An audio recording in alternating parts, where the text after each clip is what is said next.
Hi everybody, it's Az here from Heel vs Babyface. Now, if you go to Timeless Island, more specifically the Celestial Court, you cannot move for noodle sellers. Everybody's selling noodles. Noodles, noodles. They're everywhere. And not only that, but you can now be part of the noodle problem yourself by creating your very own noodle carts, and there's 3 versions of them which end in this single player scenario. So how does it all happen? Well, first things first, if you've got 600 in cooking, then you'll actually find the start of the quest under the broken bridge which takes you across to Ordos' sanctuary on Timeless Isle. Right at the bottom of there you'll see a quest symbol, pick up the item, and it will send you to one of the ghostly Pandarens in Pichu Village. So you go over to them, you speak to them, they will send you to Temple of the Jade Serpent, and after you've killed the Shah of Doubt, you can activate the part of the quest. You find an item, it summons a dude, you kill the dude, and then you go over here to Half Hill Market, where another quest chain starts that sends you to find ingredients in Storm Stout Brewery, and then when you hand those in and make your first noodle cart, where people can buy noodles off you, well, I say buy, it's all free. They buy them for free, and they will increase your stat by 200. You then go over to Timeless Isle again. You again go over again. Yes, I said again twice in the same sentence. Where you do a little bit of turtle farming to get some more mats. That will get you the intermediate noodle cart, which will increase your prot stat, your best stat, by 275. And then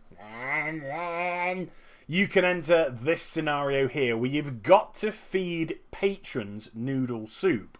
So I've got 3 types of noodle, number 1, number 2 and number 3, and I've also got another couple of other buttons which I'll actually explain later.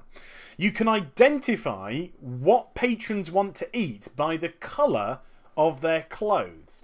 So for example, I've got 2 guys sat down there in red checkered jackets. They want to eat number 2, button number 2, which is the dragon soup, I believe.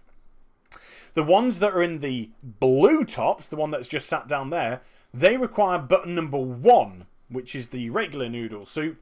And then the people that are sat down with the white and the turquoise outfits on, they require number 3, which I believe is like the dragon treasure soupy dragony soup treasure soup dragon soup treasure. Oh, whatever. So that's how you identify which people need what. If you make the wrong soup, don't worry, you can press a button, number 4 I think, and it will wipe off all of the noodle soups that you've made in case you did the wrong ones. And then number 5, you can actually kick people out that you don't want. You don't like him? Kick him out. Just click onto him and click him out. Now, you can see that some of them are coming in and they've got like a dragon symbol. Here they go. Here's another one coming in. A dragon symbol on their belly. That means they're extra special hungry and they want 2 lots of noodles. So when they've finished their first round of noodles, you've got to make the same again and throw it over to them so they can munch. The Pandarens, the greedy, the fat and the greedy, that's Pandarens for you. So we're going to get a couple at the back there. Now this scenario went on for ages and I genuinely thought it was bugged. I thought I've just been chucking noodle soup at people for 5 goddamn minutes. It's got to be bugged. But alas, it wasn't. You have to do it for this amount of time.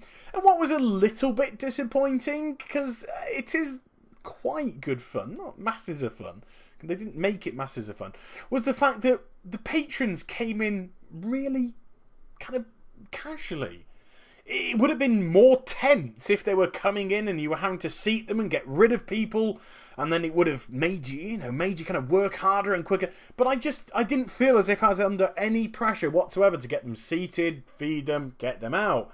So the scenario itself didn't quite, surprise, surprise, live up to maybe the expectation of it, or because you only get to do this once, so it could have been quite special. Or if they wanted to, they could have potentially have turned this into a daily, where if you complete the daily, then you get some nice Pandaren ingredients. You get some nice ingredients to contribute to making the noodle carts, which, if you were to go to the auction house to buy the ingredients, would cost a fortune. So how do you get the ingredients? Well, of course, you've got to go out and farm them, which is a complete ball ache. Who wants to go out and just farm for hours to get mats for food? Now, another thing which I found a little bit weird, although it's cool and it's quite funky to dress up as a noodle person with your noodle cart and you're looking all noodly and whatnot, people can just do exactly the same with a table. I mean, the stats were... The first noodle cart, the stats were 200, so quite low. The intermediate cart is 275 to increase your stat. And then the treasure, the big cart, is 300. But you can make tables already that do that. There was nothing that special. So the only reason why you're doing it is to have the prestige of saying, well, I've got the best noodle cart. Even though my noodle cart sometimes can be a bit of a ball ache to interact with. Whereas if somebody just puts a table out, it's really easy to just click onto the table and eat the food. And yes, I know that you can take 5 lots of noodles away with you from the noodly person, so you can actually have them in your inventory at all times. They don't act as conjured items and whatnot. But it just seems a little bit of fuss for nothing. Why couldn't they have made the big-ass treasure cart like a 350 stats? Yeah? And that would have made the noodle cart thing even more kind of special and required, and that might have even encourage people to get the cooking up. I mean, who has their cooking at 600? I only got it on 601 character on my main character, and that's it. And I've made an 8-minute video about cooking in WoW. That's quite depressing. And I'm still making goddamn noodles. Will this thing never end? Blizzard, please. So it was all a bit weird. It might look quite funky, but it was all a bit weird. And I don't really know what to make of it. But there we go. Noodles in Pandaria. It's a wonderful, wonderful thing. Come on, tell me what you think. I mean, really? I've got a big-ass question mark above my head, and I'm shrugging my shoulders, and I don't know under any capacity what to make of this. But please, I hope you enjoyed the video. Please do like, comment and subscribe to my channel. Follow me on Twitter, Facebook and also twitch.tv/Heel vs Babyface for live streaming. What? Oh fine, you want to see what the noodle cart looks like? Well, there you go. There's me on the noodle cart looking all dapper and with my chef's hat on over my head, which doesn't make a lot of sense and whatnot, but never mind. So yes, you could come over to me and buy your noodles, and look, it's got some special buttons that I can press, and isn't everything cool and wonderful? I'm going now. If you like the video, give it a thumbs up, comment and subscribe, follow me on Twitter, Facebook and Twitch, and I'll be back with some more stuff very soon. You take care, everybody. Bye bye.